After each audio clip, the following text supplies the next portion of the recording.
人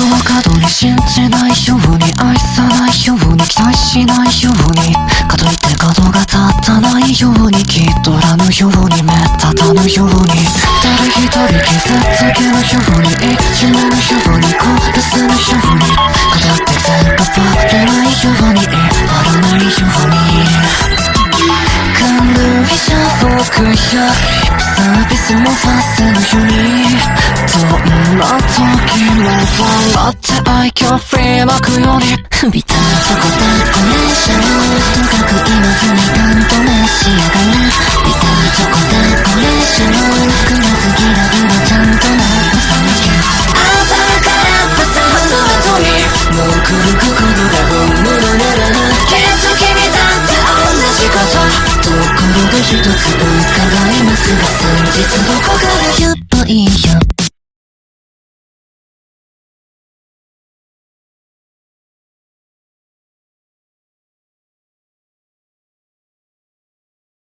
無駄に時間をさらさぬように話さぬようにわからぬようにでも絶対口を閉ざさぬように笑わすより笑われるように人をちゃんと敬うようにくれるように立ってあるようにだけして闇にならないようにふざけないように中心系の大変これへこれ言っちゃってあれ前髪上達最強じゃんつくどうでもいいのに言っちゃって毎朝毎晩もう限界宗教的社会の集団に締め返して発狂しないようにビターチョコでこれ以上時に孤独な愛が気を弱すビターチョコでこれ以上立つ鳥の後きっとくその後初めはあなたいそうな再現そうならただいやいやいや好きなんじゃいや話かし今日が初めてでこんなドアで君センス悪いよ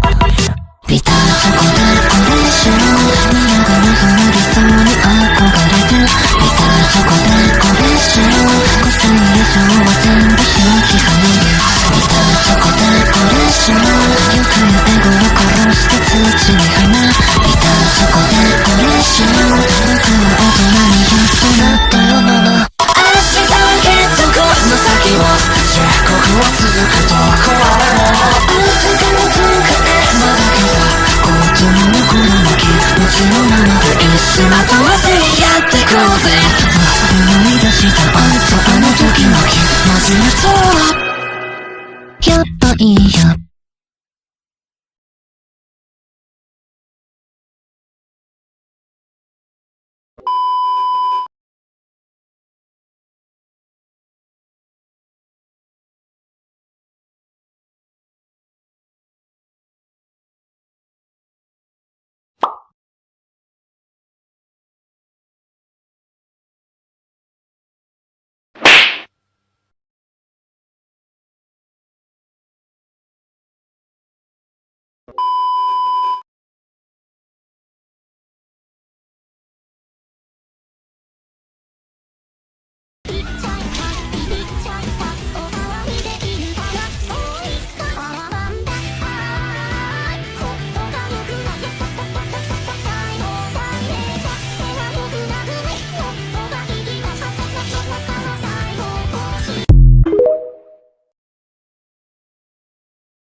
Creeping through my room, lone silhouette in the dark. Though I see nothing, I can hear your labor breath. Though your heart beats rhythm, maybe a little too fast. Why don't you join me for a lovely party day?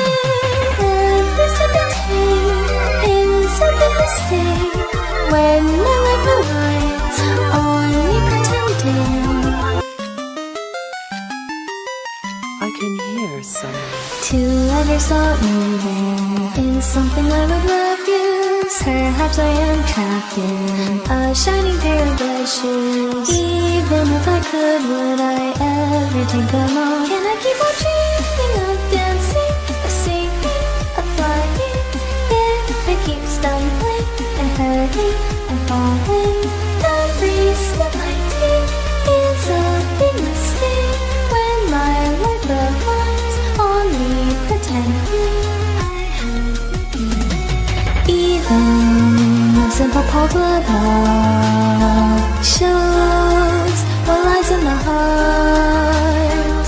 If I keep moving, I'll be torn apart. Though I look like deceiving, please.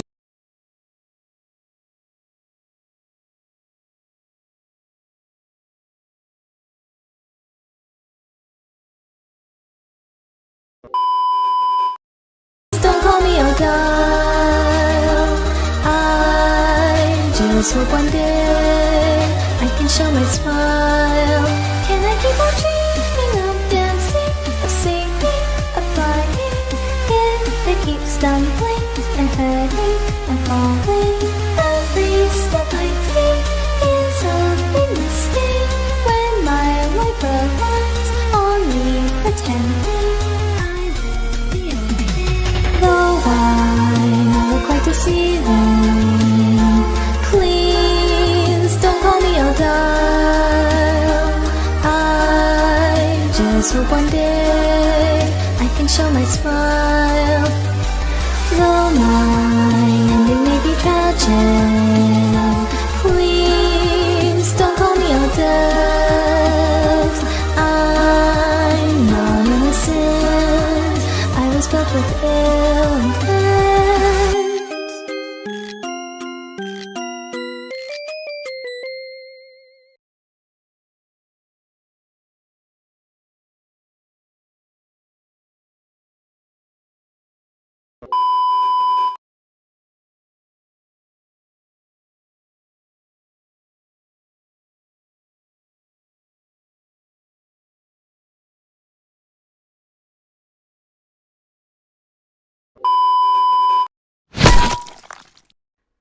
have any ibuprofen?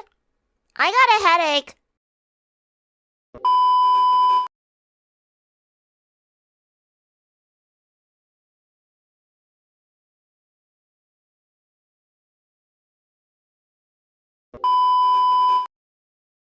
It's obvious that Ayano has a family. She has a mom and dad as well as other relatives. However, what you may not know is that this family's lore goes a lot deeper than it may seem at first. In this video, we'll be attempting to explain the Aishi family lore to the best of our ability.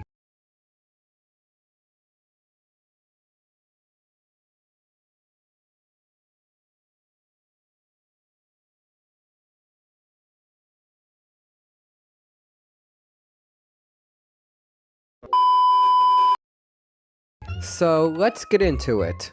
The story of the Aishi family dates back to 1780, which marks the year that the first Aishi was born.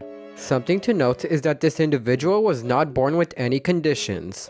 This means that the first Aishi was a completely normal person. Anyway, the first Aishi was born in 1780 in a country that isn't Japan. They also weren't born with the last name Aishi either.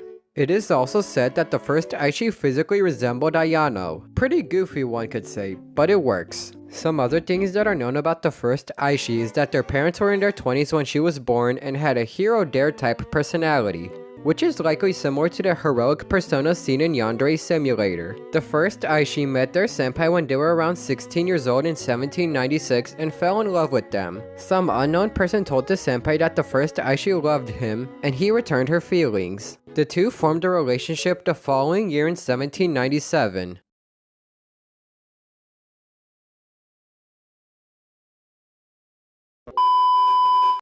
It was also in this year that both the first Aishi and her senpai immigrated to Japan. They ran into some problems, however, as they didn't speak a word of Japanese and had names that the locals couldn't pronounce at all. To solve this, the two of them adopted Japanified versions of their names.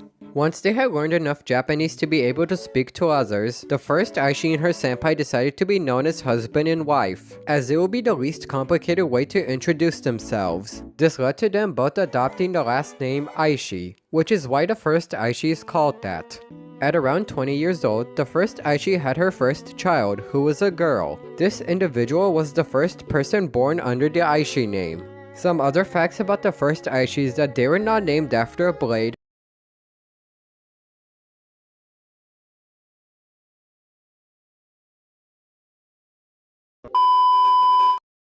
They probably killed someone in self-defense at some point in their life, and she ended up meeting an info-chan-like person. As of this video's creation, the year and age of death has not been revealed. This will probably be revealed in the future, but who knows.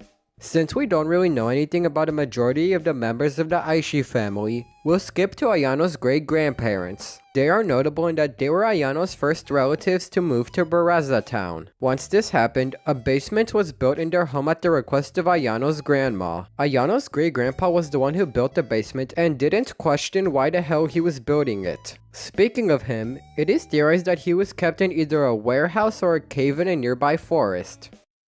God damn. Anyway, Ayano's grandma kidnapped her senpai and the two had a child, who is Ryoba. She used the basement at least once, like that isn't evident already. Ryoba and Jokichi are perhaps the most notable members of the Aishi family, especially the former. In 1988, Ryoba bumped into Jokichi Yudasai in the hallway on their first day of school. She immediately fell in love with him as he was the boy from her dreams. Throughout the next year, Ryoba tried to build up enough courage to talk to Jokichi, admiring him from afar. If you've played 1980s mode, then you probably know where this is going. Anyway, fast forward to 1989 and Ryoba found out that Sumire Saitozaki had a crush on Jokichi. In typical yandere fashion, Ryoba killed Sumire in the bathroom, disposed of the body, and got rid of all of the evidence.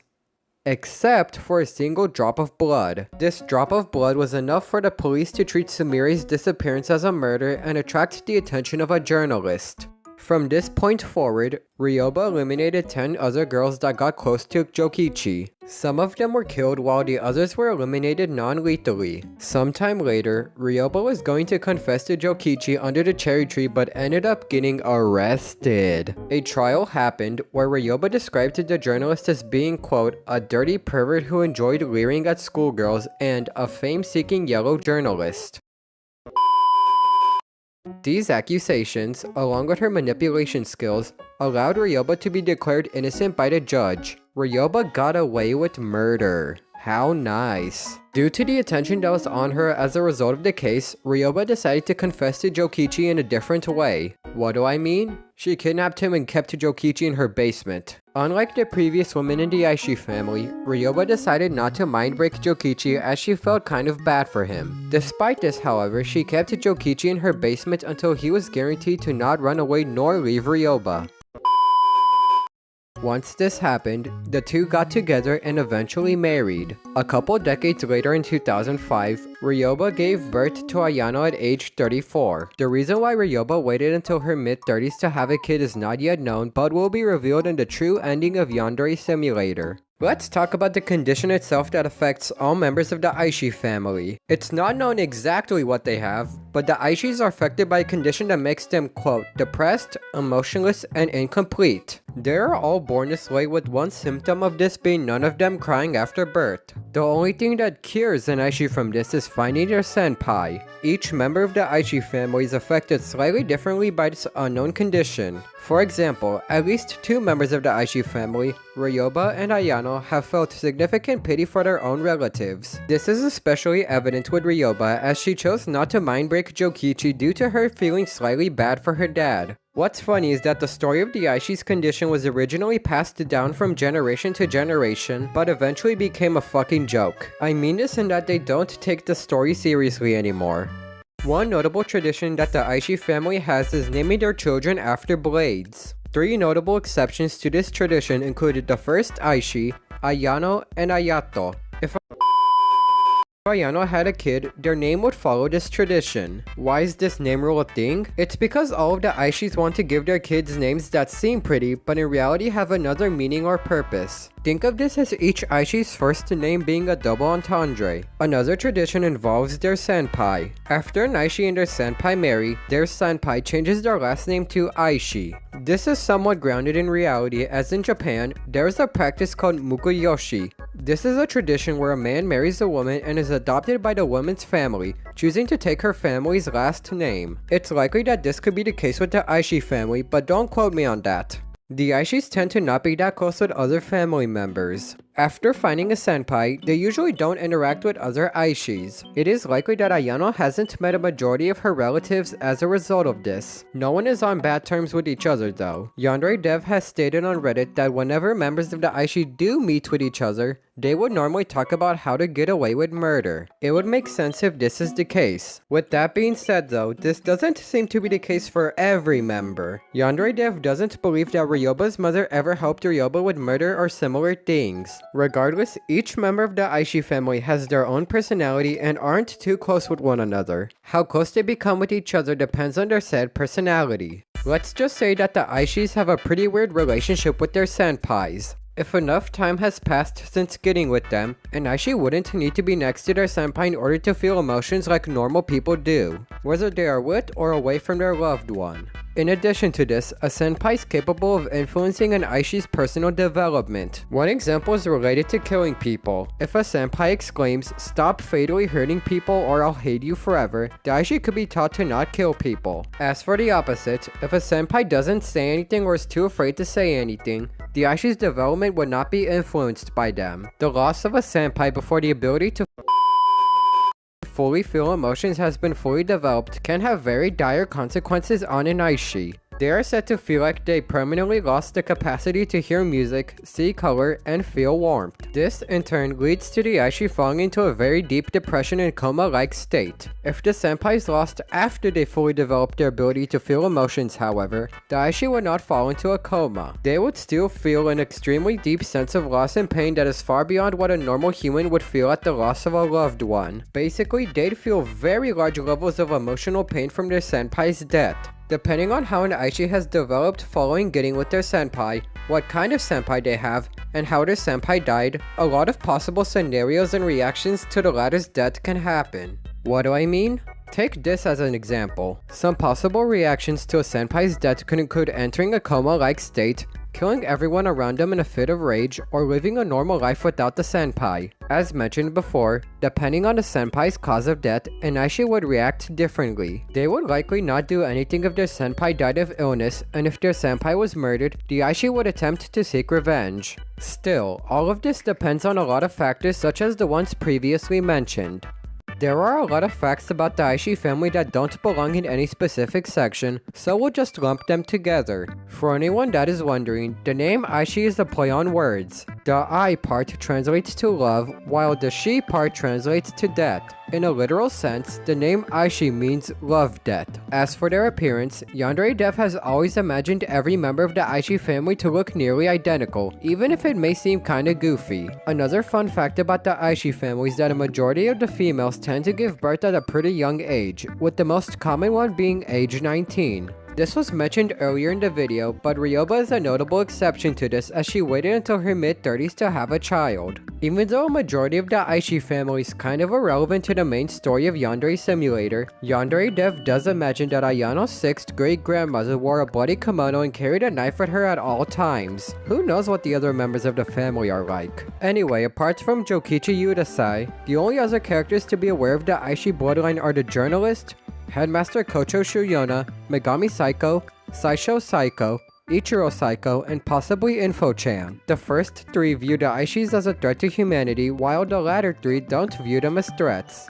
Something that was mentioned in my 100 Yandere Simulator Facts video is that if an Aishi senpai was a female, they would somehow find a way to continue the Aishi bloodline. This has not been revealed as of this video's release, however. With that, we have arrived at the end of this video.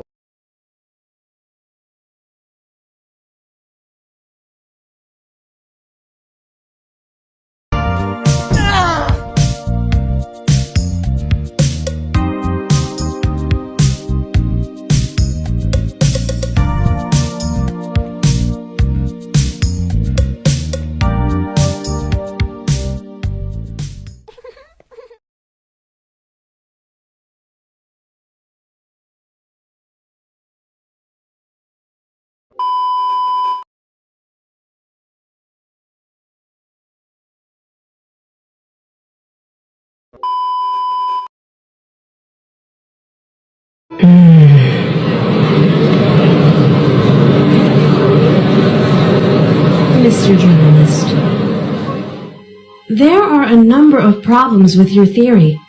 First of all, you're accusing me of murder, but you don't actually have any proof that Sumire is dead. She is still considered missing, after all. I think she simply ran away because of the stress of studying at an elite school.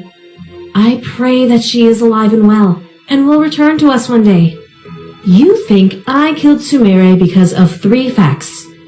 I spoke to her, I held a knife, and I burned some trash. However, none of these things are grounds for suspicion. Every day at school, dozens of students talk to each other, touch objects that could be used as weapons, and carry garbage bags to the incinerator.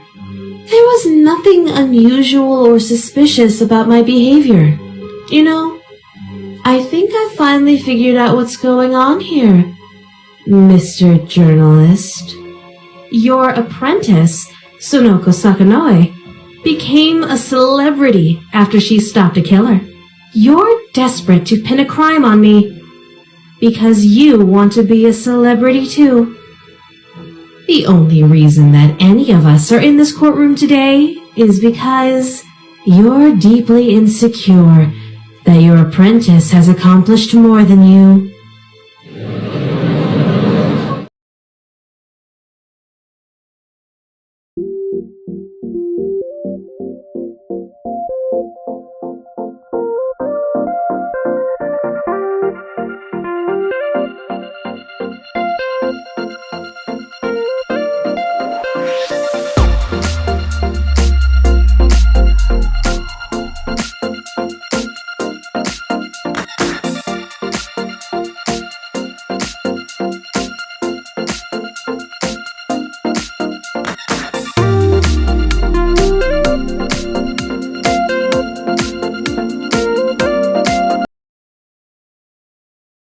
Dozuki Aishi was born in 1950 to wealthy parents, with her mother often absent due to her demanding career.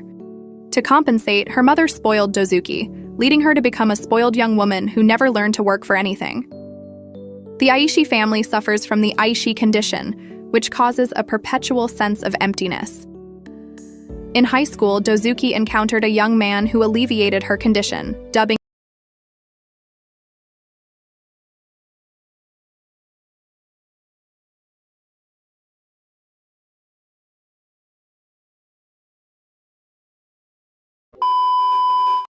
him her senpai.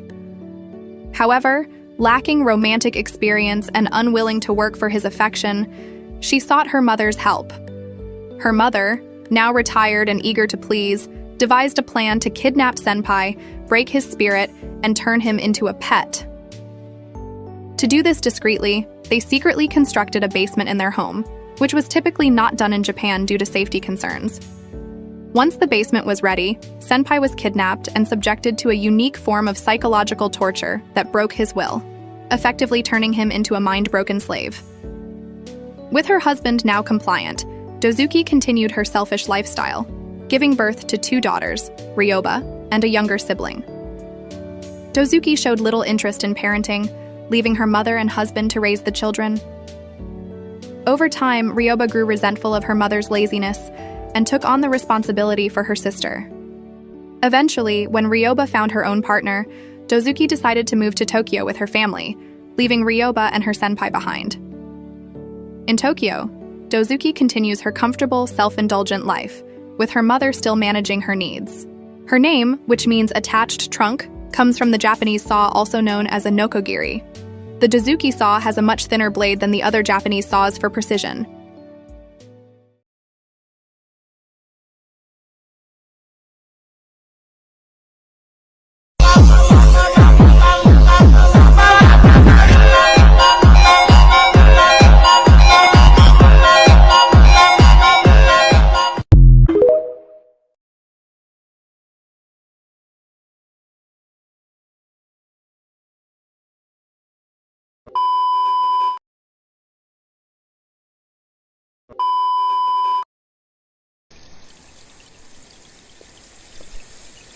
Hey, what are you?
love story could be kinda gory, far from boring. We'd meet at a post-apocalypse.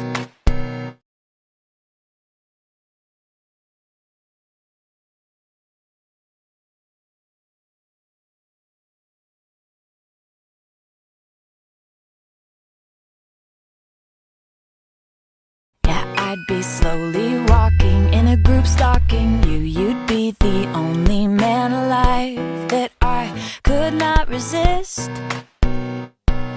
Then all of your friends, they'd try to kill us, but only because they'd be jealous that our love is deeper than Edward and Bella's. Oh, if I were a zombie, I'd never eat your brain. I just want your heart, yeah, I don't want your heart, I just want your heart, yeah. Oh, if I were a zombie,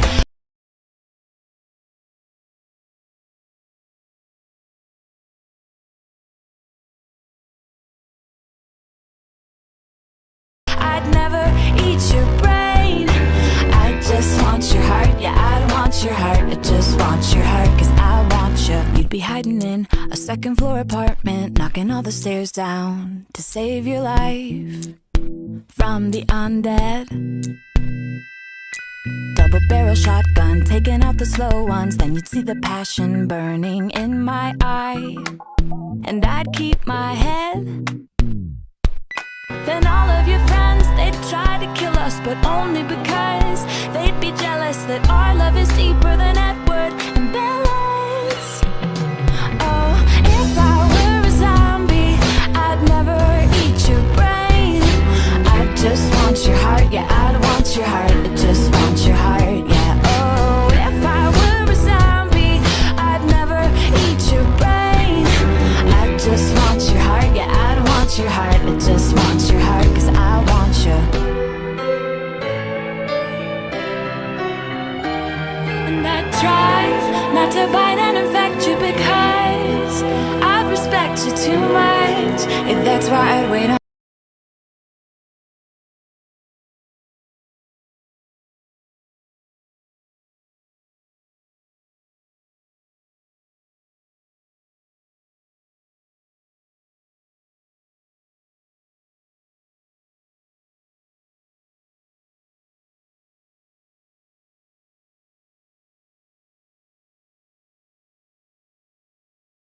Until we got married, oh, and our happiest days would be spent picking off all your friends, and they'd see a love this deep won't stay buried.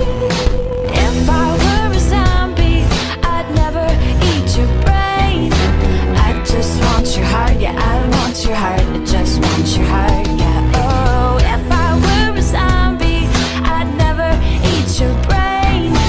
I just want your heart, yeah, I don't want your heart, I just want your heart, cause I want you.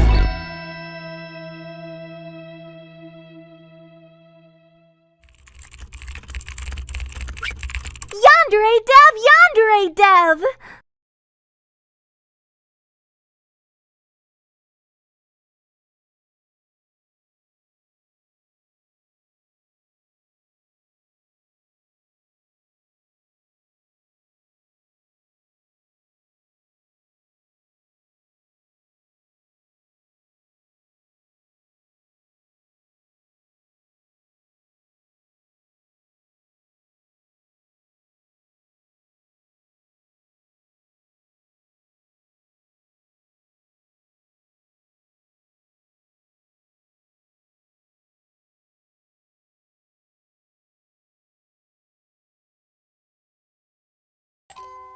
My earliest memories.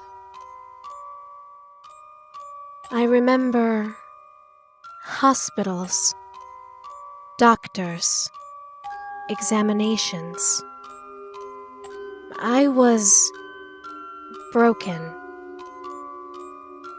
The doctors were trying to fix me. My parents tried to explain what was wrong with me. They tried to explain what made me different from other people. I didn't understand. I heard the doctors admit they couldn't fix me. They said I would never be a normal person or live a normal life. As I grew older, I came to understand what was wrong with me. I saw other children become happy, sad, angry, but I never felt these things. I only felt empty, hollow, incomplete. My father desperately wanted to help me, but my mother, she was nothing like my father. She wasn't worried about me at all. She said that she was exactly like me when she was a child. She told me that one day I would meet someone special. She told me that I would meet someone who would make me feel complete. My father did not want to listen to my mother's words. He wanted a normal child more than anything in the world. He tried everything to make me happy. But nothing worked. I never felt happy. But I did feel pity. I felt pity for this sad man. I did not want my father to worry anymore. And so, I began to act like the other children. I pretended to be normal. My father was happy. We finally became a normal family. But I think he knew, deep down in his heart, that I was only pretending. At school, the other children mistreated me. They bullied me because I was strange to them. It was inconvenient. I realized that if I wanted to be treated properly, I would have to act like the other children. I started pretending to be normal, and the bullying stopped. I learned that everything was easier if I forced myself to act like a normal person. Eventually, I was pretending to be normal almost every hour of every day. I pretended to be friends with people. I pretended to have hobbies. I pretended to care when tragedy struck. But it was all fake. I felt nothing. The only thing I felt was emptiness. As I grew older, I became resentful of my condition. I wanted to experience life like other people. I wanted to feel joy. I wanted to feel sorrow. I tried doing anything that might cause me to feel something. Guilt, shame, regret. I wanted to feel something. Anything.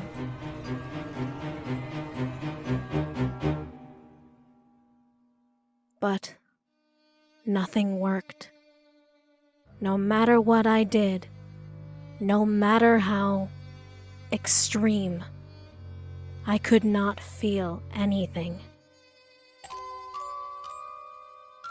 My mother's advice was always the same. One day, you will meet someone special. One day, someone will make you feel complete. I thought about these words all the time. It was the only thing for me to look forward to. The only reason for me to live. Meeting the person who would save me, fix me, complete me. Then, one day,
I found him. I must not lose him. I must protect him. I must make him mine. I must not let anyone take him. I need him. He is everything. He is worth any sacrifice. Nothing else matters. No one else matters. He will be mine. He doesn't have a choice.